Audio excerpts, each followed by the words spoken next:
মেয়ে দেখেছি বিবাহ করার জন্য, তবে সে দিনদার না, সে বলেছে বিবাহের পরে দিনদার হয়ে যাবে, তাকে বিবাহ করা কি উচিত হবে? নবী করিম সাল্লাল্লাহু আলাইহি সাল্লাম বলেছেন, তুনকাহুল মারআতু লিআরবাইন, মেয়েদের 4টি বিষয় দেখে সাধারণত সমাজে মানুষ মেয়েদেরকে বিয়ে করে। তাদের সৌন্দর্য, রূপ, লাবণ্য দেখে মানুষ বিয়ে করে, তাদের বংশমর্যাদা দেখে, দাপট প্রভাব দেখে মানুষ বিয়ে করে, মেয়ের পয়সাপাতি আছে, বাবার টাকা পয়সা আছে, জমি জমা আছে, সেগুলো দেখে মানুষ বিয়ে করে। এক একজন এক একটা দেখে বিয়ে করে। কিন্তু তোমরা বিয়ে করবে সবসময় দিনদারি দেখে, কোন মেয়ে আল্লাহর সাথে কত বেশি কানেক্টেড, সে আল্লাহকে কতটা চেনে, সে কতটা হালাল হারাম মেনটেন করে, সে কোরআন হাদিসের কতটা অনুসরণ করে, এটা দেখে তোমরা সেরকম ভালো মুত্তাকি পরহেজগার মানুষ দেখে বিয়ে করবে।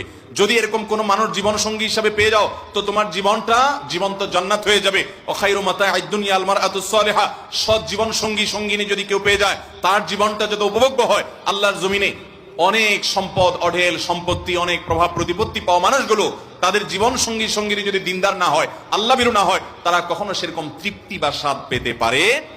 অতএব ইমানদার সবসময় দিনদারিতাকে দেখে বিয়ে শাদী করবে। নবী সাল্লাল্লাহু আলাইহি ওয়াসাল্লাম বলেছেন, ফাজফার বিজাতিদ দ্বীন, অতএব দিনদার জীবন সঙ্গী দেখে তুমি বিয়ে করবে, তাকে নির্বাচন করবে। বিধায় আপনি দিনদার মেয়ে দেখে বিয়ে করবেন, মেয়েরা দিনদার ছেলে দেখে বিয়ে করবেন। এখন মুশকিল হলো, বিয়ের সময় অনেক কথাই শোনা যায়। ছেলেরা কোনো মেয়েকে বিয়ে করতে গেলে মেয়ে পক্ষ বা মেয়ে বলে, হ্যাঁ দিনদার হয়ে যাবে, নামাজ পড়ে না কিন্তু আপনি পড়াই নেবেন, শুনবে, অসুবিধা নেই। পর্দা করে না কিন্তু আপনি বিয়ে করেন, বিয়ের পরে সে পর্দা করবে, কথা শুনবে।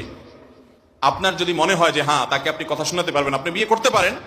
কিন্তু যদি কেউ রেডিমেড পায়, তাহলে সে আনরেডিমেড জিনিস কেন নিতে যাবে? ঠিক কিনা বলেন? অতএব যুবকরা, দিনদার না সে দিনদার হবে, সেটাতে কেন যাবেন যদি দিনদার আপনার হাতের নাগালে থাকে? আল্লাহ তাআলা আমাদেরকে দিনদার জীবন সঙ্গী সঙ্গিনী গ্রহণ করার তৌফিক দান করুন। যে আল্লাহকে ভয় করে, তার সাথে আপনার জীবন যাপন হবে উপভোগ্য।